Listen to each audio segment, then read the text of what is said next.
जय माता दी। सर्वमंगल मांगल्ये शिवे सर्वार्थ साधिके शरण्ये त्र्यंबके गौरी नारायणी नमोस्तुते।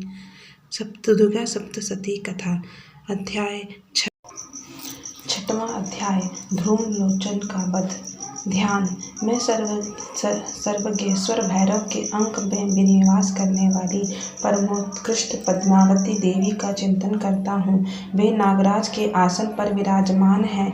नागों के फड़ों में सुशोभित होने वाली मणियों की विशाल माला से उनकी देह रूपी लता चमक रही है। उनका तेज सूर्य के समान है। तीनों नेत्र उनकी शोभा बढ़ा रहे हैं। वे हाथों में माला, कुंभ और कमल लिए हुए हैं तथा उनके माथे पर अर्धचंद्र का मुकुट शोभायमान है। ऋषि बोले। देवी का कथन सुनकर दूत को बड़ा क्रोध हुआ। उसने दैत्यराज के पास जाकर सब समाचार विस्तार पूर्वक कहकर सुनाया। दूत के वचन सुनकर दैत्यराज कुपित हो उठा और असुर सेनापति ध्रुमलोचन से बोला, ध्रुमलोचन, तुम शीघ्र अपनी सेना तथा लेकर जाओ और उस दुष्ट को केस पकड़कर घसीटते हुए जबरदस्ती यहाँ ले आओ। उसकी रक्षा करने के लिए यदि कोई दूसरा खड़ा हो, वह देवता, यक्ष अथवा गंधर्व कोई भी क्यों न हो, उसे अवश्य मार डालना। ऋषि बोले। शुंभ के इस प्रकार आज्ञा देने पर ध्रुमलोचन दैत्य ने 7,000 असुरों की सेना लेकर वहां से तुरंत प्रस्थान किया। वहां पहुंचकर उसने हिमालय पर रहने वाली देवी को देखा और ललकार कर कहा, अरे तू शुंभ निशुंभ के पास चल। यदि इस समय प्रसन्नता पूर्वक मेरे स्वामी के पास नहीं चलेगी तो मैं बलपूर्वक चोटी पकड़कर घसीटते हुए तुझे ले चलूंगा। देवी बोली, तुम्हें दैत्यों के राजा ने भेजा है। तुम स्वयं भी बलवान हो और तुम्हारे पास विशाल सेना भी है। ऐसी दशा में यदि बलपूर्वक ले चलोगे तो मैं तुम्हारे क्या कर सकती हूँ। ऋषि बोले। देवी के ये कहने पर दैत्य ध्रुमलोचन उनकी ओर दौड़ा। अंबिका ने शब्द के उच्चारण मात्र से उसको भस्म कर दिया। फिर तो क्रोध में विह्वल दैत्यों का विशाल सेना और अंबिका ने एक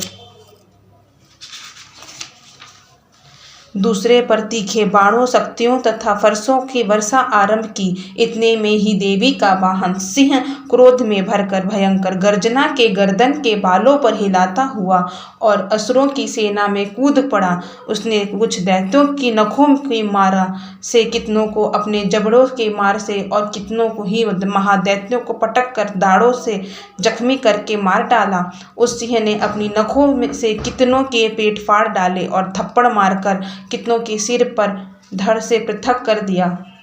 कितनों की भुजाएं और मस्तक काट डाले तथा अपनी गर्दन के बाल हिलाते हुए उसने दूसरी दैत्यों के पेट फाड़कर उनका रक्त चूस लिया। अत्यंत क्रोध में भरे हुए देवी के वाहन उस महाबली सिंह ने क्षण भर में ही असुरों की सेना का संहार कर डाला। शुंभ ने जब सुना देवी ने ध्रुमलोचन असुर को मार डाला तथा उसके सिंह ने सारी सेना का सफाया कर डाला, तब दैत्यराज बड़ा कुपित हुआ। उसकी होठ कांपने लगे। उसने चंड और मुंड नामक 2 महादैत्यों की आज्ञा दी कि चाहे चंड और मुंड, तुम लोग बहुत बड़ी सेना लेकर वहां जाओ और उस देवी के झोटे पकड़कर अथवा उसे बांधकर शीघ्र यहाँ ले आओ। यदि इस प्रकार उसको लाने में तुम्हें संदेह हो तो युद्ध में सब प्रकार के अस्त्र शस्त्र समस्त असुरी सेना का प्रयोग करके उसका वध कर डालना। उस दुष्टा की हत्या होने तथा सिंह के भी मारे जाने पर उस अंबिका को बांधकर साथ ले शीघ्र ही लौट आना। इति शुंभ निशुंभ के सेनापति ध्रुमलोचन का वध नामक 6वां अध्याय समाप्त। जय माता दी।